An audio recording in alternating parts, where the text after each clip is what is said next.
Bonjour à tous, avec cette vidéo nous entamons une série sur les mathématiques financières. Alors nous allons dans un premier temps et dans cette première vidéo découvrir de quoi il s'agit, quel est le contexte de ce qu'on peut appeler les mathématiques financières.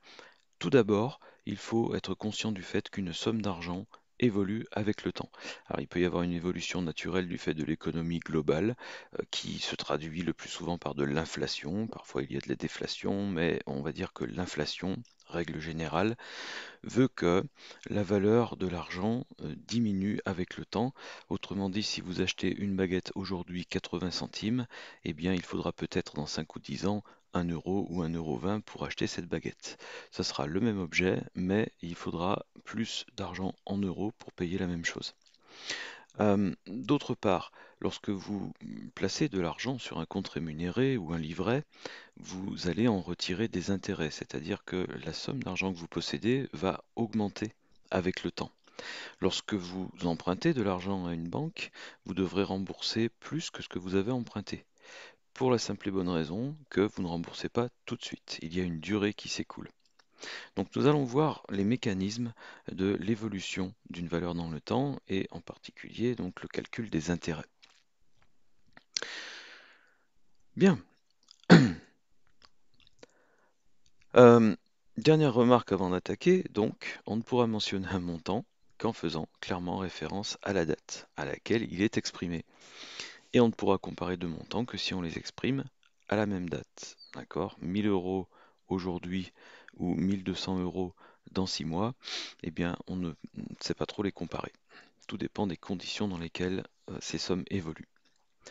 Ces notions d'intérêt sont reliées à la définition d'un taux d'intérêt.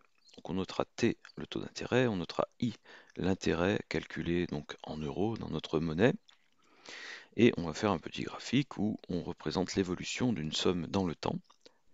Choisissons un instant de référence, une date 0, qui prêtera lieu à ce qu'on appelle la valeur actuelle, que je mettrai dans la diapo suivante.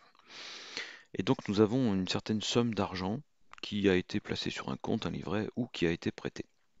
Ce capital sera noté avec la lettre C, et comme il faut faire référence à l'instant où on est en train de le citer, eh bien on notera ça C0, c'est-à-dire qu'on va employer une notation de suite. C indice 0, c'est le capital à l'instant 0. Plus tard, n périodes de temps plus tard, nous avons une somme qui a évolué, qui a augmenté et qui est devenue C indice n, qui va être la valeur à rembourser si on nous a prêté de l'argent ou la valeur acquise si on a placé de l'argent. La valeur acquise n'étant donc pas la valeur qu'on a gagnée en plus, mais étant la valeur que l'on a en tout. Quand on parle de petit n, le nombre de périodes écoulées, eh bien, ce nombre de périodes dépend de la définition même de la période qui dépend du contexte. C'est-à-dire qu'on peut choisir comme période l'année, c'est ce qui est classiquement fait, mais on peut aussi choisir comme période le mois, ou le semestre, ou le trimestre, et ainsi de suite. L'argent qui a été compté en plus, donc la différence entre Cn et C0, s'appelle justement les intérêts, à leur tour qui peuvent être notés I indice N.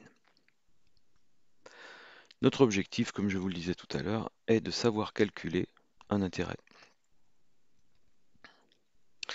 Alors, comment est-ce qu'on mesure le temps? Quelques petites précisions là-dessus. Je vais vous parler de période, et il faut savoir qu'en fait, dans le monde financier, bancaire, même comptable, une année se compose de 360 jours. Donc c'est une règle simplificatrice qui a été voulue il y a très longtemps pour justement simplifier un certain nombre de calculs parce que le nombre 360 se divise par beaucoup d'autres. 1, 2, 3, 4, 5, 6, 9, 10, 12, 15, bon, et ainsi de suite. Et on a voulu aussi, pour encore simplifier les choses, partager cette année de 360 jours en 12 mois de 30 jours.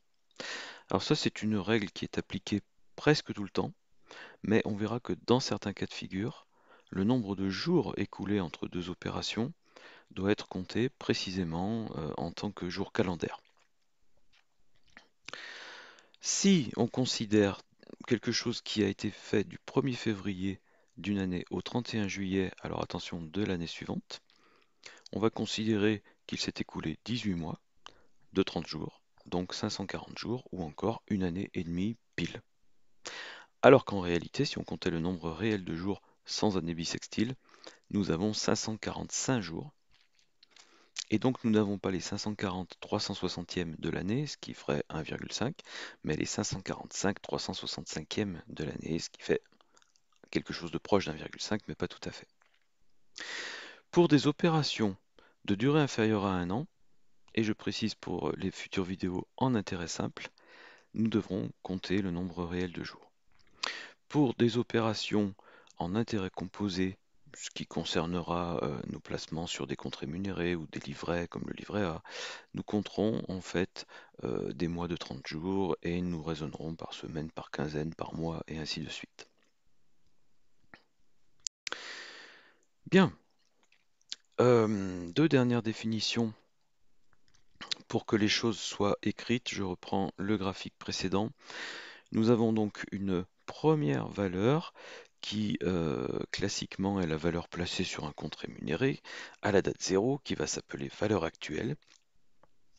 Et on retiendra que un certain nombre de périodes plus tard, la valeur qui est présente sur le compte ou le livret va s'appeler la valeur acquise. Voilà, nous en restons là pour cette vidéo.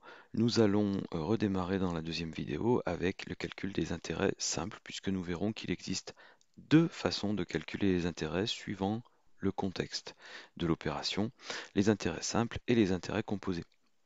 À très bientôt donc pour la prochaine vidéo.